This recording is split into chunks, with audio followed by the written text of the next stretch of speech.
Fala galera, tudo jóia? Como é que vocês estão? Espero que estejam todos bem de saúde, seus familiares, que possam estar todos em casa, respeitando a quarentena, ok?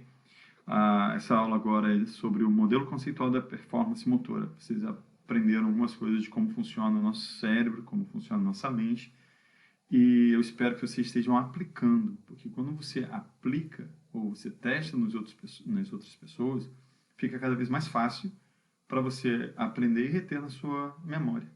Espero também que vocês estejam utilizando aquelas técnicas de levar a informação da memória a curto prazo para a memória a longo prazo, para que vocês possam ter sucesso o máximo possível na sua vida acadêmica e no dia a dia. Ok, galera? Nesse modelo conceitual de performance motora, nós vamos dividir em duas partes. A primeira parte, nós vamos focar mais como funciona esse sistema executivo. E a segunda parte, no modelo como um todo. Ok? Esse modelo conceitual de performance motora, ele tem como objetivo dar uma visão geral de como realmente funciona a construção do movimento, desde o estímulo ambiental até a realização de um comportamento. Ok?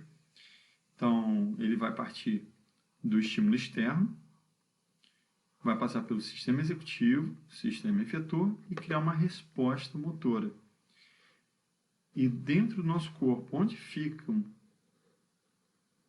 fica cada um deles? Né? O estímulo ambiental fica no ambiente, sendo que o nosso cérebro ele não sabe o que é real e o que é imaginário. Então, o estímulo externo, porque ele está se referindo aos esportes, às atividades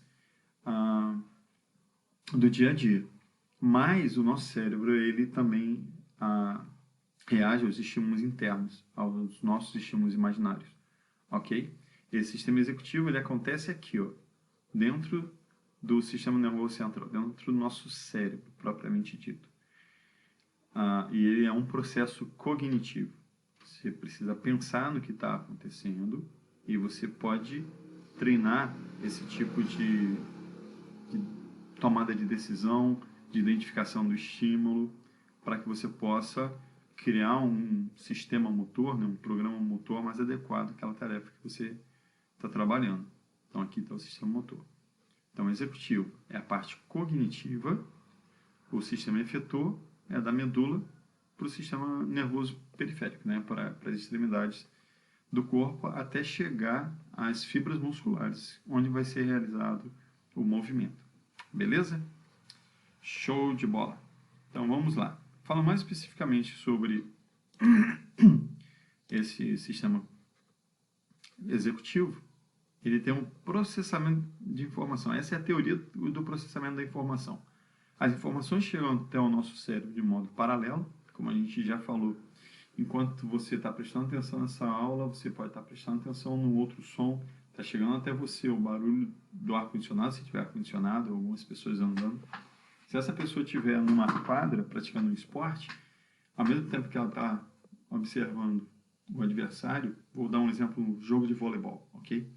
Ao mesmo tempo que esse atleta está olhando o adversário, está olhando, tem um estímulo ambiental das pessoas do próprio time, o barulho da arquibancada, juiz, técnico, é uma quantidade enorme de informação que está chegando ao mesmo tempo.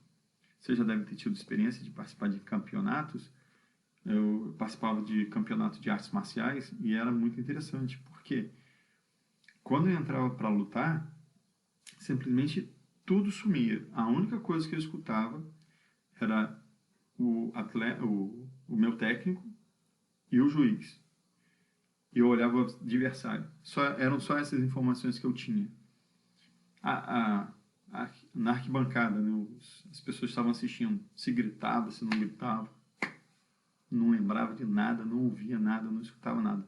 Mas se meu técnico falava alguma coisa, eu estava escutando, cara. Se o juiz apitasse, se o juiz fizesse alguma coisa, eu estava escutando. O único estímulo visual que eu prestava atenção eram esses. E o adversário, né, obviamente. Mas todo o resto a gente filtra. Por quê? Porque nosso cérebro ele recebe as informações de modo paralelo. E você passa por esses três estágios. A identificação do estímulo, a seleção da resposta, a programação da resposta. E a resposta motora, ela sai de modo paralelo, ok? Então, de modo mais específico, identificação do estímulo. Voltando para a quadra de voleibol, você está lá, está ali para receber a bola e o adversário ele saca, então você vai identificar o estímulo. Desse ambiente, com diversos estímulos diferentes, qual você identifica como o mais importante?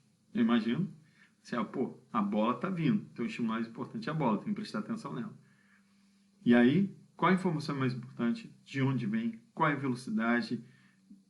Qual a altura? Todos os dados relacionados àquele estímulo que eu verifiquei que é o mais importante. O que eu faço?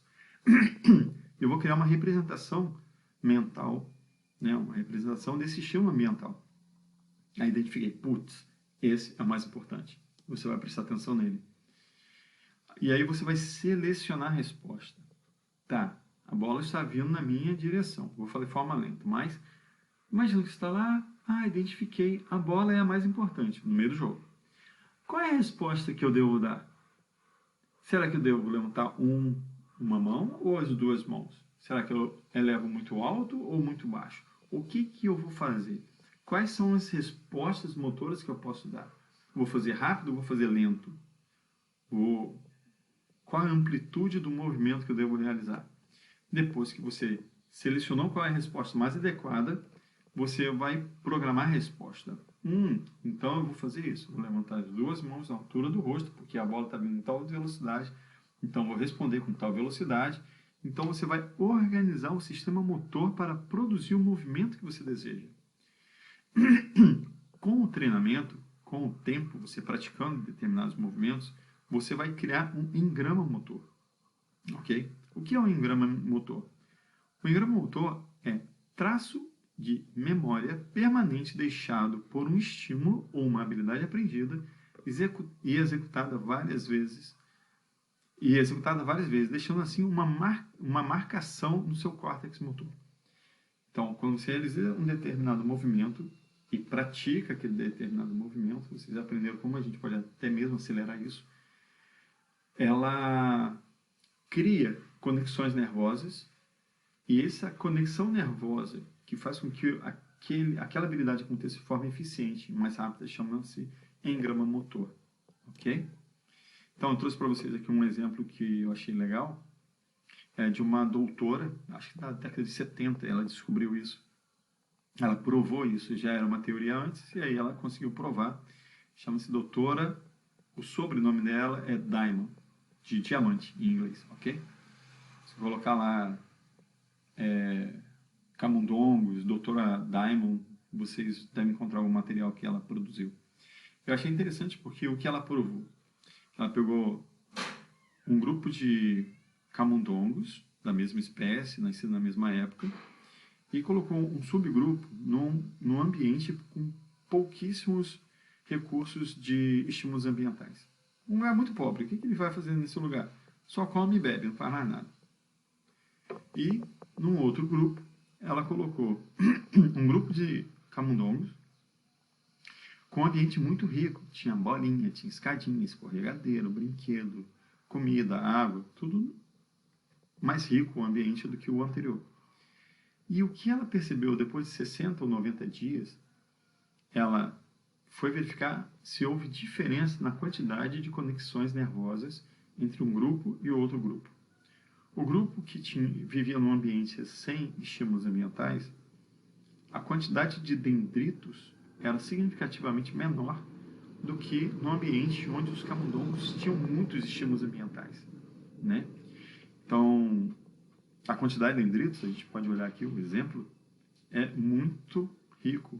Inclusive, o peso da massa encefálica de um e do outro também era diferente. O grupo que tinha mais estímulos eram mais pesados. Ok? Então, o que acontece? Da mesma forma, acontece com respeito à aprendizagem.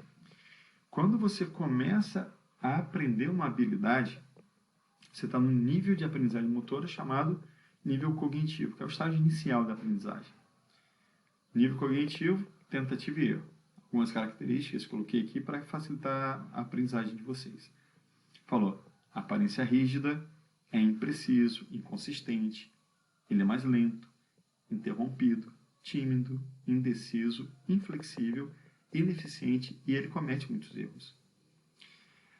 Então, eu queria lembrar vocês que a quantidade de informação que você consegue prestar atenção no momento presente é uma quantidade muito curta. Essa quantidade de atenção, ela é limitada e não dá para ser treinável. Ela não é treinável, entende? Ela é estabelecida geneticamente, até porque a gente precisa manter a sanidade mental. Se você conseguisse prestar atenção num único momento, em todas as informações paralelas que estão chegando no seu cérebro agora, a gente ia ficar maluco, entendeu? Então, a natureza muito sábia permitiu que a gente prestasse atenção, a gente capta as informações, só presta atenção em pequenas quantidades de informação, ok? E esse é um processo cognitivo, eu só consigo prestar atenção em uma coisa de cada vez. E aí, no caso do nosso aluno, ou você mesmo pode se lembrar de quando você começou uma habilidade motora, vou dar exemplo de aluno, mas você pode ficar à vontade. Primeiro dia, vamos aprender saque. Toda a atenção, que é limitada, ele vai utilizar para fazer aquele movimento do saque. Então, ele tem que jogar a bola, tem que sacar por baixo, bater em determinado ângulo, determinada força, tem um peso da bola que ele não conhece. Então, tem uma quantidade enorme de informações que ele ainda não tem acesso. Por isso que, quando ele está iniciando, ele, no respeito ao voleibol, ele não tem estímulos para aquela prática. Então, não tem conexões nervosas para aquilo. Por isso que ele utiliza muita atenção. E esse estágio chama-se cognitivo. E aí, o que acontece? Ele bate na bola, querendo jogar a bola para frente. E a bola vai para trás ou vai para qualquer canto, menos para onde ele quer. Por que isso? Essa é a razão. Não tem mapas neurais, não tem conexões nervosas específicas para aquela habilidade. Então, eu queria até lembrar que o mapa mental... O que é mapa mental? O conceito de mapa mental. Mapa mental é um conjunto de alguns milhões de neurônios especializados em uma determinada tarefa. Existem grupos de neurônios, mapas neurais, específicos para identificar uma cor preta, outro para identificar a cor branca, outro grupo para identificar linhas verticais, outras horizontais, diagonais. Tem grupos de neurônios especializados a identificar quem é membro da sua família, quem não é membro da sua família. Então, os mapas neurais eles são muito específicos para determinadas tarefas, ok? Então, no caso do vôlei, ele ainda não tinha criado isso. Por isso que no estágio cognitivo ele tem tanta dificuldade, né? Ele comete mais erros e tal. Só que com a prática, e para acelerar aquele processo de criar conexões nervosas, criar mapas neurais especializados naquela tarefa, vocês já aprenderam como faz para levar uma informação da memória de curto prazo para a memória a longo prazo. Você pratica hoje, dá uma pausa e pratica depois. Essa frequência, essa repetição, fortalece as conexões nervosas que estão sendo criadas. Legal? Associativo. Então, ele praticou algumas vezes e agora ele começa acertando mais do que quando ele estava no estágio cognitivo. Ele se sente mais relaxado, ele é mais preciso, mais consistente, mais fluente, mais confiante, mais decidido, mais adaptável, mais eficiente e menos erros. Todo esse mais e menos é com relação ao estágio cognitivo, ok? Seria quando você aprendeu a jogar voleibol. No início cognitivo, você batia na bola, saía tudo errado. Depois que você começou a acertar um pouco mais, você começa a associar também alguns elementos do ambiente. Né? Eu me lembro que quando eu comecei a sacar no vôlei, eu procurava alguns pontos no ambiente para que eu pudesse arremessar lá para ter o sucesso. Por exemplo, às vezes eu mirava no teto do ginásio. Eu sabia que a bola não ia chegar lá, obviamente, mas eu sabia que se eu jogasse a bola naquela direção, ela ia subir e ia passar da rede, caindo na quadra adversária. Legal? Então, a gente vai criando algumas estratégias para poder melhorar o nosso desempenho. E no estágio autônomo ou automático, o cara é alto nível, está cheio de mapas neurais diferente de mapa mental, mapa neural, tá? Esse aqui é mapa neural. Esse mapa neural, ele está cheio de conexões sinápticas, está cheio de mapas neurais especializados nas diversas tarefas específicas daquela habilidade. Show?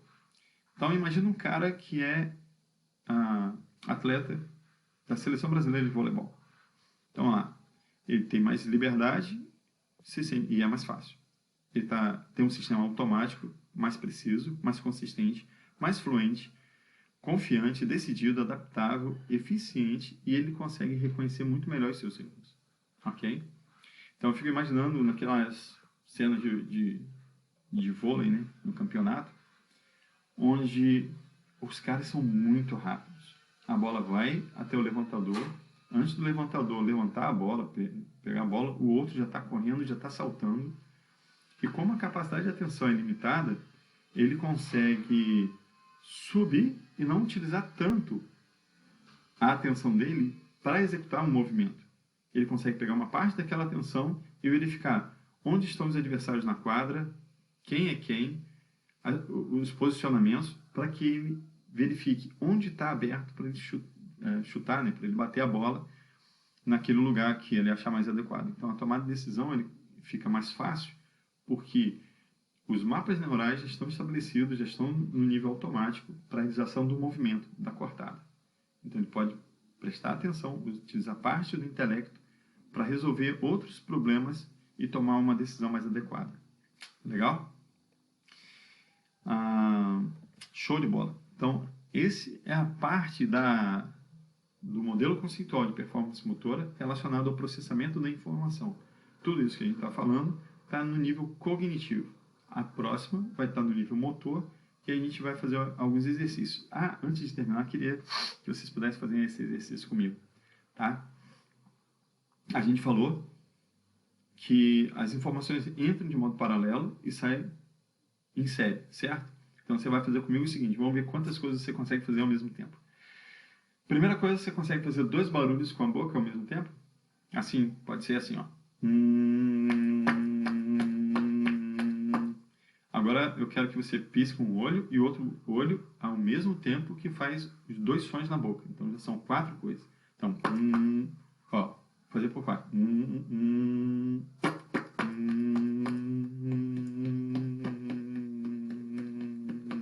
Show de bola? Tenta aí. Beleza? Se conseguiu, ótimo. Se não conseguiu, continua tentando. Agora, além dessas 4 coisas que você está fazendo, eu quero que você pegue uma das suas mãos e bata com carinho na tua cabeça, na vertical. E a outra mão, você vai ficar circulando na altura do tronco. Não é para circular na cabeça e bater no tronco, não. É bater na cabeça e circular no tronco, fazendo os outros movimentos. Então, vamos lá. 1, 2, 3, 4, 5, 6. Galera, se alguém fizer meme, eu tiro o ponto na prova. Não faz isso. Além dessas 6 coisas, você ainda pode fazer tudo isso e se mexer de um lado para o outro. Então, ficaria assim.